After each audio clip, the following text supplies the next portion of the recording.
अस्सलाम वालेकुम my dear students, उम्मीद है आप सब ठीक ठाक होंगे, खैरियत से होंगे। आज हम डिस्कस करेंगे सेल ऑर्गेनेले के बारे में और एक बहुत इंपॉर्टेंट सेल ऑर्गेनेले है that is called endoplasmic reticulum. आज के लेक्चर में हम एंडोप्लाज्मिक रेटिकुलम्स की टाइप्स के बारे में देखेंगे और साथ साथ हम देखेंगे कि ये बॉडी में क्या क्या काम सर अंजाम देता है।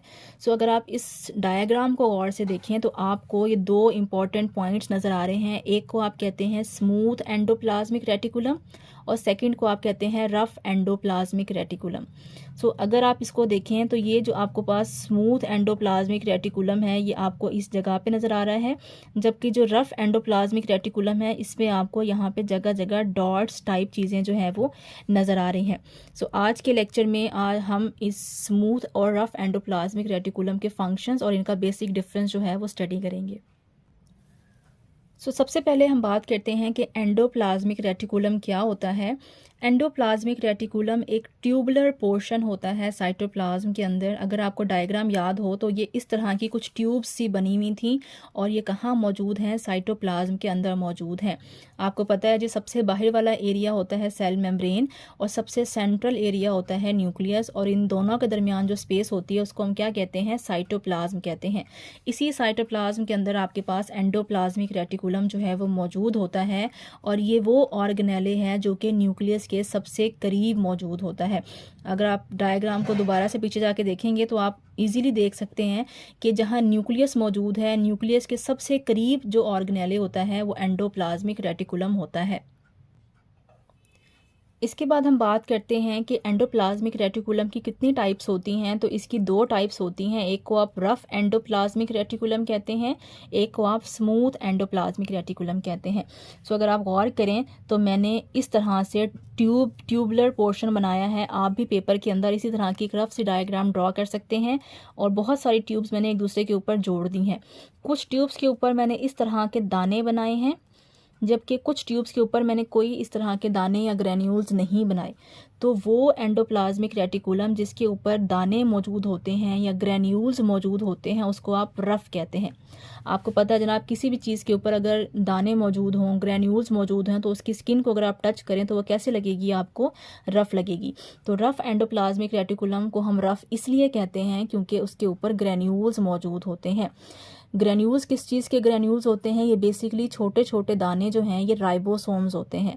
तो हम कह सकते हैं रफ एंडोप्लाज्मिक रेटिकुलम के ऊपर राइबोसोम्स मौजूद होते हैं, जबकि स्मूथ एंडोप्लाज्मिक रेटिकुलम के ऊपर आप देखें तो इसके ऊपर कोई दाने, कोई ग्रैन्यूल्स मौजूद नहीं होते। लिहाजा अगर आप इसको टच करके देखेंगे तो इसकी सरफेस आपको स्मूथ नज़र आएगी, इसलिए हम इसको क्या कहते हैं, इसको हम स्मूथ एंडोप्लाज्मिक रेटिकुलम कहते हैं। नाम का डिफरेंस तो हमें समझ आ जाता है जी, रफ का मतलब क्या है और स्मूथ का मतलब क्या है।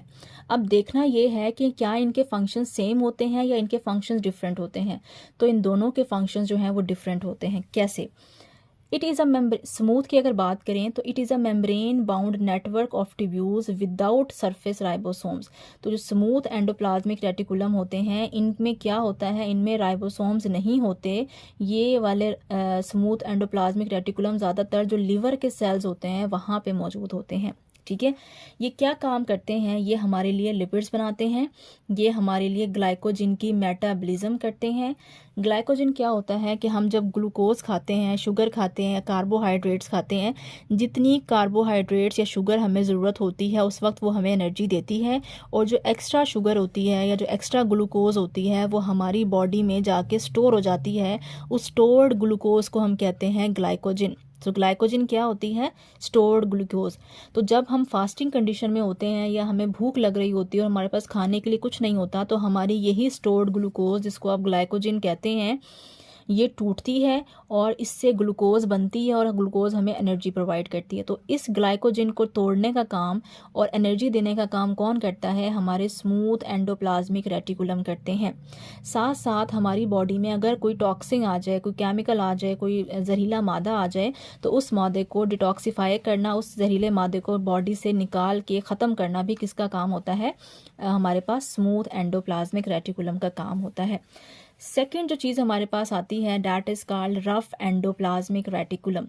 रफ को हम ग्रेन्यूलर एंडोप्लाज्मिक रेटिकुलम भी कहते हैं। क्यों कहते हैं? ये भी मेम्ब्रेन बाउंड नेटवर्क होता है। अच्छा, ये एक चीज़ आप याद रखिएगा, जितने भी ऑर्गेनेल्स आपकी बॉडी के अंदर मौजूद हैं इंसानों की बॉडी में, इंसानों को क्योंकि हम यूकैरियोट्स कहते हैं, ठीक है, यूकैरियोट्स बड़े जानदारों को कहते हैं और प्रोकैरियोट्स छोटे जानदारों को कहते हैं। हम क्योंकि यूकैरियोट्स हैं, बड़े जानदार हैं, और बैक्टीरिया प्रोकैरियोट्स हैं। तो यूकैरियोट्स और प्रोकैरियोट्स में क्या फ़र्क होता है? देखें, अगर मैं दो सेल बनाऊं, मैं कहूं कि ये प्रोकैरियोट्स का सेल है और ये किसका सेल है? ये यूकैरियोट्स का सेल है, ठीक है। अब यूकैरियोट्स के सेल में एक तो प्रॉपर न्यूक्लियस होता है, प्रोकैरियोट्स के सेल में प्रॉपर न्यूक्लियस आपके पास नहीं होता, ठीक है। यूकैरियोट्स में जितने भी ऑर्गेनेल्स होते हैं उन सब के गिर्द अपनी अपनी मेम्ब्रेन मौजूद होती है, इसलिए हम हर ऑर्गेनेले को कहते हैं कि ये ऑर्गेनेले मेम्ब्रेन बाउंड होता है। जबकि प्रोकैरियोट्स में भी ये ऑर्गेनेल्स मौजूद होते हैं, लेकिन इन ऑर्गेनेल्स की अपनी अपनी मेम्ब्रेन नहीं होती, ठीक है। तो क्योंकि हम यूकैरियोट का सेल पढ़ रहे हैं, इंसान का सेल पढ़ रहे हैं, तो इसलिए उसने हर ऑर्गेनेले के लिए लिखा है कि ये मेम्ब्रेन बाउंड होता है। यानी कि अगर मैं रफ एंडोप्लाज्मिक और स्मूथ एंडोप्लाज्मिक को देखूंगी तो इसके गिर्द मुझे क्या नजर आएगी? इनकी अपनी मेम्ब्रेन नजर आएगी। और अगर मैं सेल में देखूंगी तो इसके बाहर क्या नजर आएगा? सेल मेम्ब्रेन नजर आएगी, ठीक है। इसी तरह से रफ की बात करें तो रफ में भी आपको मेम्ब्रेन बाउंड है, क्योंकि रफ के गिर्द भी क्या मौजूद है? मेम्ब्रेन मौजूद है, और ये इसकी सरफेस के ऊपर राइबोसोम्स मौजूद होते हैं। अब आपको पता ही होना चाहिए कि जहाँ पे वर्ड राइबोसोम्स आएगा वो काम क्या करेगा? वो प्रोटीन बनाएगा, ठीक है। तो राइबोसोम्स मौजूद हैं तो ये क्या करते हैं? ये प्रोटीन की तैयारी कराते हैं या प्रोटीन की सिंथेसिस करवाते हैं। साथ साथ it helps in the transfer of protein in the endoplasmic lumen, यानी कि हमारा जो एंडोप्लाज्मिक ल्यूमन क्या होता है? Internal area. तो हमारे जो प्रोटीन है ना सिर्फ प्रोटीन को बनाते हैं बल्कि अंदर तक एंडोप्लाज्मिक रेटिकुलम के प्रोटीन को पहुंचाने का काम भी करते हैं। तो ये बड़ा आसान सा एक टॉपिक था, जस्ट आपने याद ये रखना है कि जो रफ एंडोप्लाज्मिक रेटिकुलम है उसकी सरफेस पे राइबोसोम्स होते हैं। क्योंकि उसकी सरफेस पे राइबोसोम्स होते हैं तो वो प्रोटीन बनाते हैं, और स्मूथ एंडोप्लाज्मिक रेटिकुलम की सरफेस के ऊपर कोई राइबोसोम्स नहीं होते। क्योंकि उनके ऊपर राइबोसोम्स नहीं होते लिहाजा वो प्रोटीन नहीं बनाते। अगर वो प्रोटीन नहीं बनाते तो वो क्या काम करते हैं? वो आपके लिए लिपिड्स बनाते हैं, आपकी बॉडी में जो स्टोर्ड ग्लाइकोजन होती है उसको तोड़ के आपके लिए ग्लूकोज पैदा करते हैं और आपको जरासीम से बचाते हैं। उसके बाद एक छोटा सा टॉपिक आ जाता है राइबोसोम्स के ऊपर। राइबोसोम्स क्या होते हैं? राइबोसोम्स ग्रेन्यूलर स्ट्रक्चर होता है, आपको पता है जी, दानों की तरह से होते हैं। That are non membranous in nature. ये एमसीक्यू आपसे पूछा जाता है कि बॉडी का कौन सा, और ह्यूमन बॉडी का कौन सा ऑर्गेनेले ऐसा है जिसके अराउंड अपनी मेम्ब्रेन नहीं होती। तो आपकी बॉडी के जितने भी ऑर्गेनेल्स आपने पढ़े हैं, जो कि आपने यहाँ पढ़े हैं, जिसमें आपने endoplasmic reticulum, ribosomes, Golgi bodies, mitochondria, nucleus, इन सब के गिर्द अपनी मेम्ब्रेन होती है सिवाय राइबोसोम्स के, ठीक है। तो ये बड़ा इंपॉर्टेंट एमसीक्यू है, आप इसको याद रखिएगा कि राइबोसोम्स के अराउंड अपनी मेम्ब्रेन नहीं होती, इसलिए हम इसको नॉन मेम्ब्रेनस ऑर्गेनेले कहते हैं। इसको आप अंडरलाइन कर लीजिएगा। उसके बाद हम देखें तो राइबोसोम्स कहाँ पाए जाते हैं? राइबोसोम दो तरह से पाए जाते हैं। एक राइबोसोम्स वो होते हैं जो कि एंडोप्लाज्मिक रेटिकुलम पर होते हैं, जैसे कि हमने यहाँ देखा, जिसको आपने रफ एंडोप्लाज्मिक रेटिकुलम कहा था। और एक राइबोसोम्स ऐसे होते हैं जो किसी के ऊपर नहीं होते बल्कि वो सेल के अंदर, अगर मैं सेल बनाऊं तो ये अगर ये एंडोप्लाज्मिक रेटिकुलम है तो कुछ राइबोसोम्स इसके अंदर मौजूद होंगे, और कुछ ऐसे होंगे जो आपके साइटोप्लाज्म के अंदर फ्रीली मूव कर रहे होंगे। तो वो आपके राइबोसोम जो कि फ्रीली मूव कर रहे होते हैं, उन राइबोसोम्स को आप कहते हैं फ्री फ्लोटिंग राइबोसोम। अगर आप डायग्राम में आपको दिखाऊं, डायग्राम में अगर आप गौर करें तो ये राइबोसोम्स आपको दिखाए हुए हैं, यानी कि ये जो बाहर इस तरह के फ्री फिर रहे हैं साइटोप्लाज्म के अंदर, या ये नज़र आ रहे हैं आपको दाने दाने से, ये सारे के सारे फ्री फिर रहे हैं, इनको आप कहते हैं फ्री फ्लोटिंग राइबोसोम्स। और कुछ राइबोसोम्स ये आपको यहाँ पे इसके ऊपर दाने नज़र आ रहे हैं, और ये कौन सा एरिया है? ये रफ एंडोप्लाज्मिक रेटिकुलम है। तो राइबोसोम्स फ्री भी होते हैं और रफ एंडोप्लाज्मिक रेटिकुलम की सरफेस के ऊपर भी होते हैं। अच्छा जी, उसके बाद बात करते हैं कि राइबोसोम्स का काम क्या होता है। तो राइबोसोम्स का आपको पता है मेजर एक ही काम होता है, प्रोटीन फॉर्मेशन या प्रोटीन सिंथेसिस, इसलिए आप इसको फैक्ट्री ऑफ प्रोटीन भी कहते हैं। इसके अलावा प्रोटीन बनाने के अलावा राइबोसोम्स दो और इम्पॉर्टेंट काम करते हैं, एक होता है ट्रांसक्रिप्शन और एक होता है ट्रांसलेशन। अगर आपने ट्रांसक्रिप्शन और ट्रांसलेशन का टॉपिक नहीं पढ़ा तो आप मेरे माइक्रोबायोलॉजी का जो वायरस वाला चैप्टर है जिसमें हमने वायरल जीनोम के बारे में डिस्कशन की है, वहाँ पे जाके आप डिटेल में ट्रांसक्रिप्शन और ट्रांसलेशन देख सकते हैं।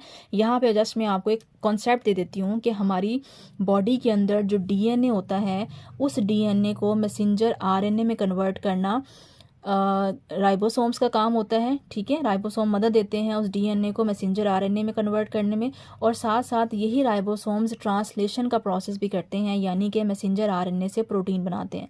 तो क्योंकि आपने राइबोसोम्स का काम प्रोटीन बनाना पड़ा है, तो कैसे बनाते हैं, पहले ये डीएनए को मैसेंजर आरएनए में कन्वर्ट करते हैं।